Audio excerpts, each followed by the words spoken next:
Chief Justice, Mr. Sundaresh Menon, SMU President, Professor Lily Kong, Ms. Yong Ying Yi, Ministers, distinguished guests, ladies and gentlemen, a very good morning to everybody. I'm very happy to be here today to launch Justice Andrew Phang's biography of our former Chief Justice, Dr. Yong Phang Hao.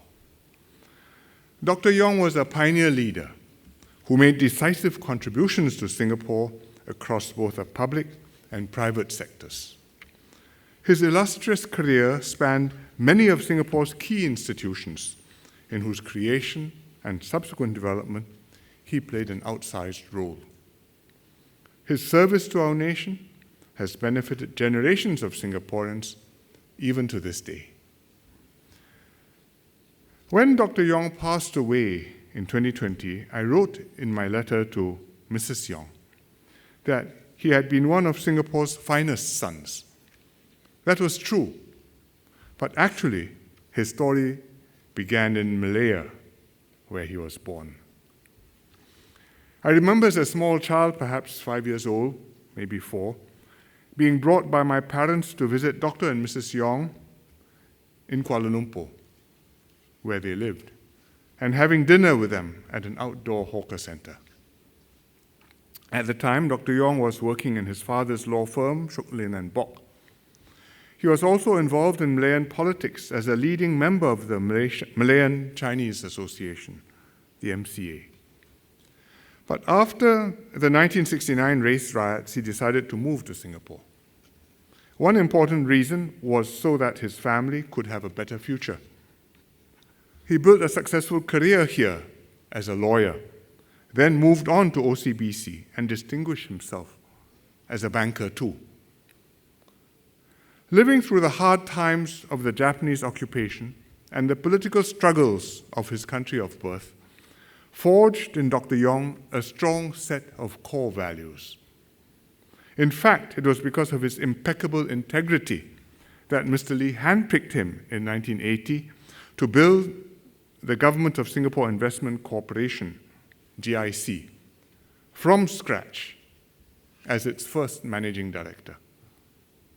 He worked with Dr. Goh Keng Swee to build his staff, structure the organization, and establish GIC's operations. Later, he moved on to become the managing director of the Monetary Authority of Singapore as well. He laid the foundations for the prudent and effective management of our reserves and Singapore's development as a financial center. Dr. Yong felt a strong sense of duty and service to Singapore. Having built a life for himself and his family here, he considered Singapore his home. So in 1989, when Mr. Lee again asked him to serve, this time as Chief Justice, he answered the call, even though this meant stepping down as Chairman and CEO of OCBC Bank and accepting a drastic pay cut. I remember being quite surprised when Mr. Lee told me of his choice for the next CJ, for it had been a while since Dr. Yong had practiced law, and I knew him more as a respected banker. But Mr. Lee, having known Dr. Yong for a long time, was convinced he was the right choice. He was confident not only of Dr. Yong's capability in the law, but also confident that because of his life experiences, Dr. Yong understood instinctively what Singapore needed to succeed and how the courts had to play their role to make our legal system work. And indeed, Mr. Lee proved absolutely right. It was as Chief Justice that Dr. Yong made the greatest impact. When he took office in 1990, his first priority was to clear the backlog of over 2,000 cases in the Supreme Court. He tightened case management, modernized court processes, and championed the use of technology to improve efficiency. He built capacity by expanding the bench and setting up specialist courts. He introduced a senior counsel scheme to recognize our most skilled advocates and to spur young lawyers to strive for excellence. Most importantly, he provided strong leadership, presiding over hearings late into the day and writing a record number of judgments himself. He won the respect of the legal fraternity and instilled in his colleagues his own drive to bring the courts into the modern age. Dr. Yong worked hard to develop Singapore's jurisprudence. He moved boldly to drop anachronistic rules of English common law that we had inherited. In their place, he encouraged the development of rules more suited to our context and to prevailing commercial practices. The hundreds of judgments that he wrote and the thousands of magistrates' appeals he presided over are still studied and cited to this day. Dr. Yong's labors transformed our judicial system and brought it into the 21st century.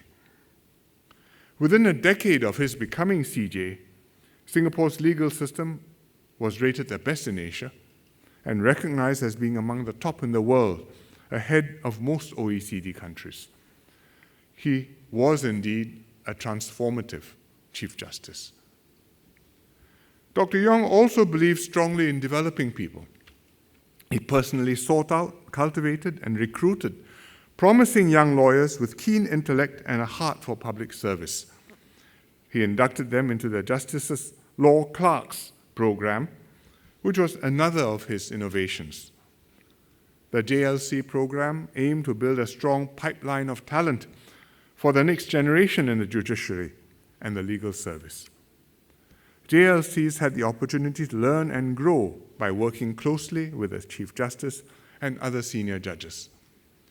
Many JLCs have gone on to become leading lawyers, including some 10 judges on today's Supreme Court bench and 2 out of 3 Deputy Attorney Generals.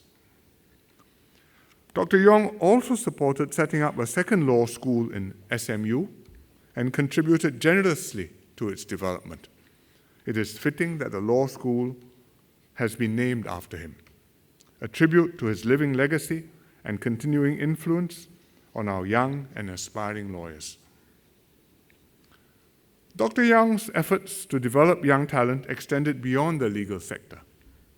He was also a strong advocate for the arts.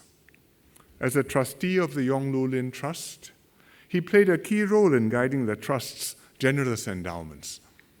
The Trust's generous donations were crucial to founding the Yong Siu To Conservatory, Singapore's first conservatory of music.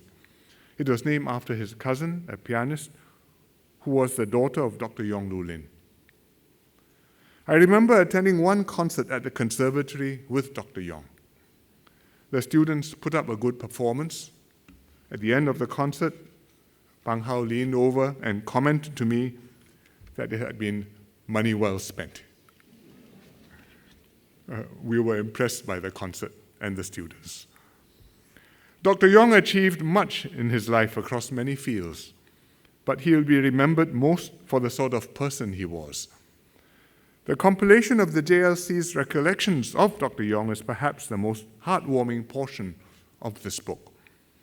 While he had a reputation of being a stern judge, the JLCs paint an intimate portrait of a Chief Justice who was kind, caring, and generous. Chief, as they fondly called him, left a deep imprint on all of them. In the courtroom, he was focused and decisive, worked at a breakneck pace, and suffered no fools. But outside the courtroom, he was a personable and warm mentor, an engaging and avuncular conversationalist who gave generously of his time to share stories and life lessons, always with a touch of humor. Those of us who had the good fortune to cross paths with Dr. Yong remember well his personal touch. I recall that shortly before I became PM, as we were discussing the arrangements for my swearing in, I received a message that Dr. Yong had expressed a wish to personally administer the affirmation to me, and not just stand beside me and the President as I read out the affirmation myself. I was very honored and, of course, agreed immediately. And that's how we did it.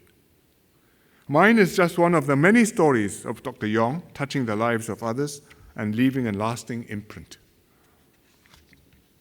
Ladies and gentlemen, everyone remembers Mr. Lee Kuan Yew as the founder of modern Singapore. But Mr. Lee had close colleagues and collaborators in his team who made many crucial contributions to Singapore, some of whom have not been adequately recognized. I'm glad that books are now being written about them, Mr. S. Rajaratnam, Dr. Goh Keng Swee, and now Dr. Yong Pang Hao, because Dr. Yong was one of these titans. I thank Justice Andrew Pang for putting together this biography. It honors his contributions to Singapore and pays tribute to Dr. Yong's many years of service to the nation. I know that the family was very much looking forward to this book launch, in particular his wife Wei Wu, who stood by his side all these years. Dr. Yong was very proud of her and of how they had enjoyed so many decades of happy married life. Sadly, she passed away just a few weeks ago, but I'm happy that their daughter Ying Yi is here, together with many of Dr. Yong's friends and mentees too. May this book be a lasting tribute to Dr. Yong's living legacy, and may it help Singaporeans to remember Dr. Yong and the remarkable life that he led. Thank you very much.